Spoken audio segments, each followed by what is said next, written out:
And I took that ride because Drew Mcintyre gave me not one, not two, not three. Well, actually, he gave me 3 claymores. That boy is good.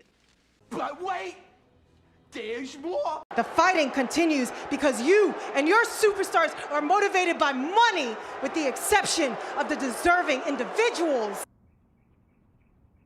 You do this to collect your money, for the fame, for the fortune, so you can all collect your paydays like Precious, just 1 minute. Oh, You gotta be I kidding never me. thought. Such good shit. What's going on, YouTube? It's Sensei, a place we chill, train Mr. A&E. Back to give you guys a Monday Night Raw review for Monday, September 21st, 2020. It's Thursday by the time y'all hearing this. Y'all probably wonder, what's taking the Raw review so long? Why is it so late? Well, here's the reason why I was so late. Well, because one, I wanted to come back this week because I've been gone for a couple weeks of not doing Raw reviews, stuff like that, to trying to get my barriers reset. And I come back to a hot pile of garbage right before Clash of Champions this Sunday. And I'm like, you know what? I don't even want to come back on camera and set all this stuff up and rant, because the way my camera, I don't have a memory card that can record long videos. I don't know how long this thing's going to be, but it's going to be longer than a 12-minute recording. So I say, you know what? No, I'm just going to go to audio and just speak my whole mind, because this has probably have got to be the most confusing, upsetting, and just worst episode of Raw in the year 2020. And that's saying a lot for what the year 2020 is. And we get so much of bullshit and rushed angles and stuff like that. You can tell that WWE does not have a plan, but they just want to find a way to have their audience watch Raw, because they're panicking because Monday Night Football is here. And if nobody was watching before, they're definitely not watching now. And okay, so people try to wonder if y'all have seen everything that's going on already, so ain't no need to build up anymore. So we start off. Retribution is here. It opens the show and they reveal who they are. Okay, so Retribution, they come off and then they are in these Bane type masks. We're no longer in the ski mask. We're in the Bane type mask. It's clearly Dominic Dijakovic, Dio Madden, Mia Yim, Mercedes Martinez, and Shane Thorne. Immediately. Now, Shane Thorne has a whole covered up mask, so you really can't really tell if it's Shane Thorne, but I'm pretty sure that's Shane Thorne. Mia Yim takes off, is there, and she's doing the promo.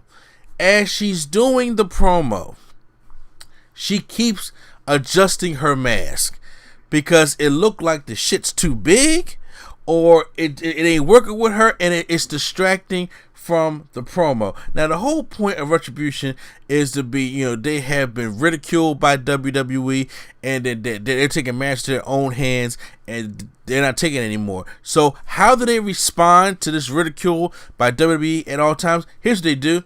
They have signed a contract with WWE to perform on their Raw brand so they can destroy WWE from within.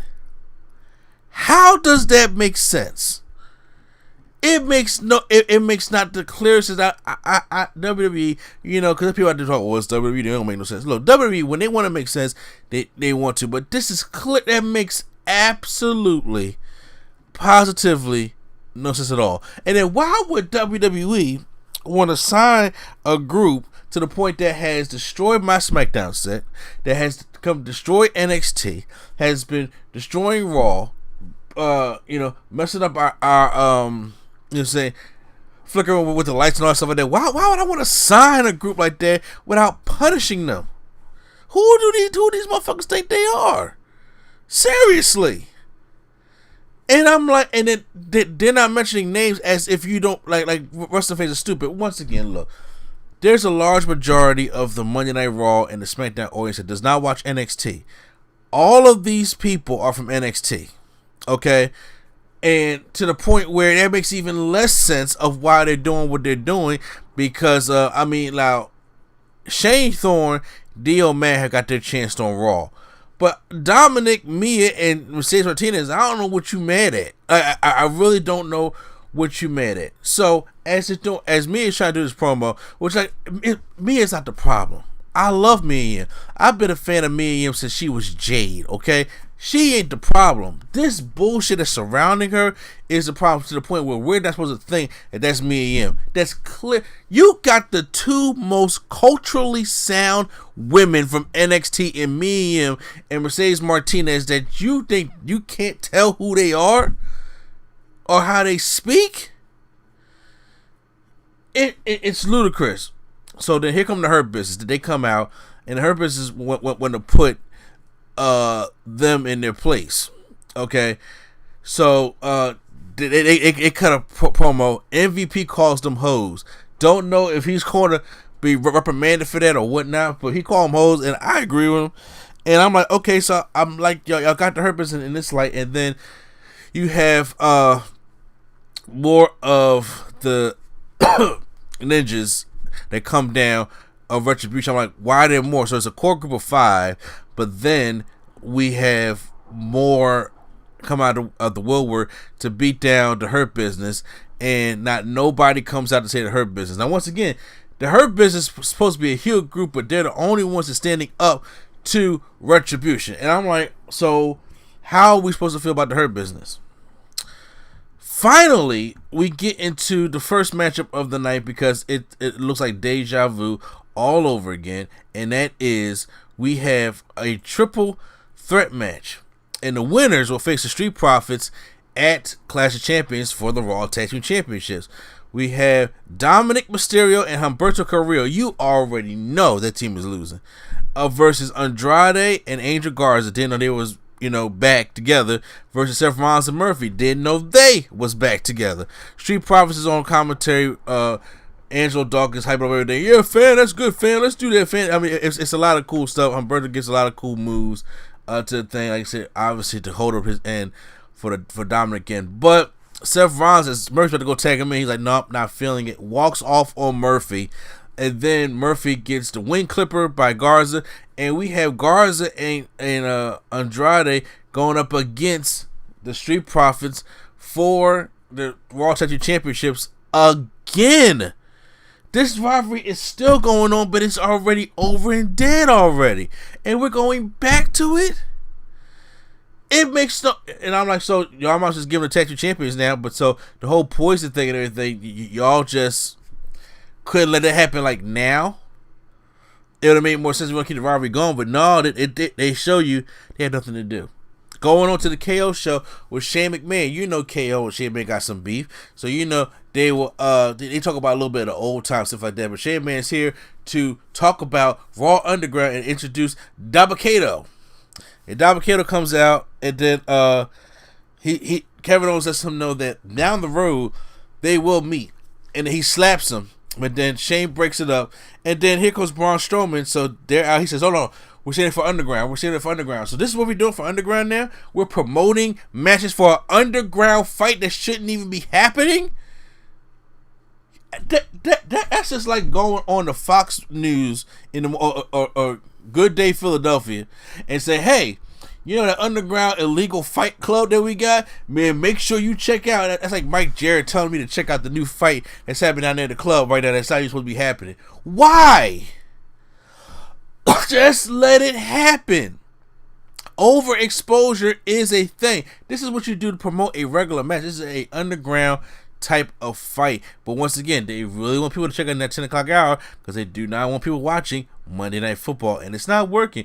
Oh, and by the way, as Braun Strowman and Dabba-Kato trying to fight, Shane trying to break them apart, Aleister Black comes out of nowhere and then trips up Kevin Owens and slides him, giving him the wishbone right through the turnbuckle. And guess what?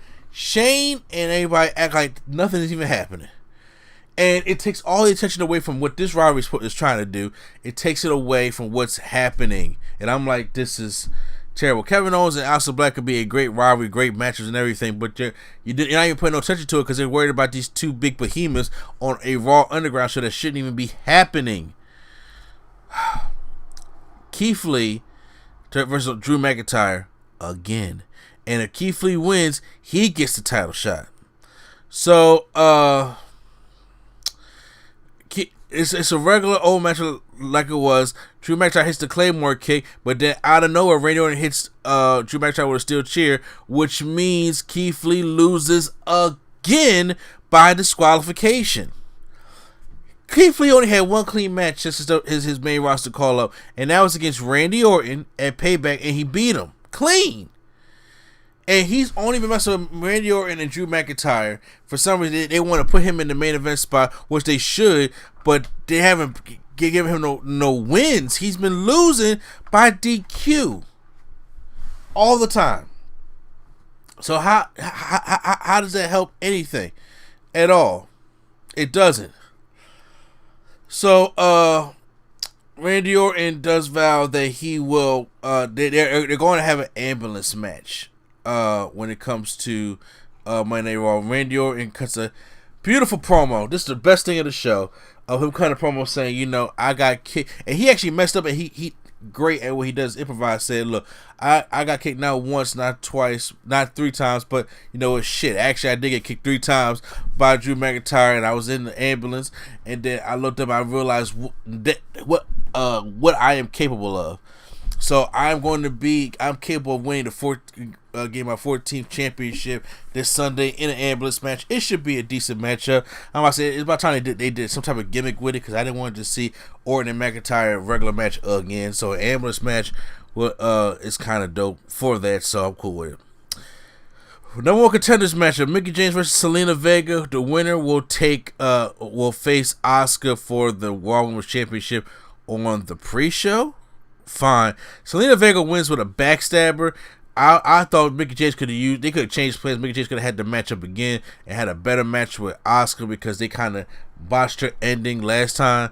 But Zelina Vega wins with a backstabber. I was like, Zelina Vega. Look, I love me some Zelina Vega, but they have not done anything to make Zelina Vega credible. Every time you look at Zelina Vega, she's getting an ass beat by Bianca Belair, where she's at. She's been getting her. She's been running with Garza and Andrade. She hasn't been doing anything, and all of a sudden she's supposed to be a threat to Asuka. No. Speaking of Bianca Belair, now they're trying to think what to do with the EST of WWE. Here's what Vince McMahon's going to do. Remember, no bullying children, but not Bianca Belair. She goes into a gym, sees this guy working out, and she's like, nah. She goes there and dusts him in all his workouts, the pull-ups, the power clinks, and all that stuff. So she's showing how she's the strongest. That's why she came up first. And I'm just like, okay, so much for it being a Planet Fitness. So no intimidation, right? She trashes this dude. So it's like every week we're going to get a new EST. So next thing, she may do smartest. Vince may have her in school passing all her tests. She may be the fastest, burn everybody in track, burn all these men. I'm like, okay, I understand y'all trying to do this to Bianca Belair and trying to showcase her, but that ain't what they did NXT to make her great. But now these EST things, I'm like, this is all Vince McMahon, Bruce Pritchard kind of stuff right here. 24/7 championship. R-Truth is on the beach, and Akira Tozawa and referee try to hide into the water and to try to take R-Truth's title. But R-Truth's in the water. She's a shark. Him and Little Jimmy run, but leave the belt. But then the belt washes back to shore. With like with Tozawa's mask garbs around it. I mean, it was kind of entertaining segment, but it just was trying to do something new with the 24/7 championship. Cedric Alexander takes on Apollo Crews. Since he took on Ricochet, took on Apollo Crews, and he's out there with the Hurt Business. Apollo Crews wins by roll up. That is, and it shocks Cedric Alexander. But then the Hurt Business attack Apollo Crews afterwards and Ricochet, and then they put him in the full Lashley, full Nelson, whatever the case may be. Time for Raw Underground. Now, look, let's just get this out of the way. Dolph Ziggler taking on Aruto Ruiz. It was a good mat wrestling competition where Dolph Ziggler wins by the sleeper hold. And then we get a segment. Seth Rollins comes back out, and then he got paternity papers, and he brings the whole Mysterio family out there. And he's talking. He says, you know what? Once again, Dominic is not Rey Mysterio's son. And I was like, not this again. And he says, "You're not the father." And then he points over to his 19-year-old daughter and talk about some. And you know, as she was showing compassion for Murphy, and he says, "That's something that you know, your daughter would do, Mysterio." What does his DNA in her body got anything to do with her being compassionate? That makes no sense to me. That's the story. Why can't Rey Mysterio just be a happy family man? Why does it always gotta be these are not Rey Mysterio's kids? Why? Because he taller? They got nothing to do. I'm like, you know what? I'm trying to get into that, but I'm really not getting to it. I was with the Dominic and Eddie thing because, you know, Eddie was his best friend, stuff like that. So I'm like, okay, Eddie heel turn, I'm cool with that. This Seth Rollins shit, now I'm like, okay, now y'all are wearing it to the ground because y'all have nothing else to do with Dominic after this. And y'all know after Seth Rollins thing is done with Dominic, so is his career. Send him to NXT. Have him learn the ropes there. You don't have to keep dragging on this damn storyline. Shayna Baszler and Nia Jax take on Natalie and Alana. Of course, Shayna Baszler wins. And for some reason, I don't know, people will say this conspiracy. Keithley, 340 pounds, gets dropped on the announce table by Drew McIntyre, don't break. But then Nia Jax Samoan drops Lana through the announce table and it breaks. Is she getting, you know, payback for Miro in AEW? I'm thinking so. People have said that. So I wonder if that's true or not. Back to Raw Underground, Eric takes on Riddick Moss. Riddick Moss beats Eric by knockout, so much for Eric. And then we finally get our main event of Braun Strowman versus Dabba-Kato. And, I mean, it was a... Braun does some go behinds and stuff like that. It was pretty okay. But I'm like, it really was another... Dabba-Kato didn't get that much offense like I thought he was. Strowman wins by KO. Nobody cares. Nope, nobody just doesn't care.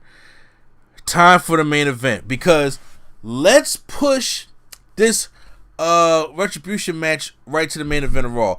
No build, no heat, no nothing. We get a 6-man tag of the Hurt Business, Lashley, Shelton, and Cedric taking on, which we just seen Cedric earlier, taking on T-Bar, Mace, and Slapjack. I'm gonna let that marinate for a minute. I will repeat.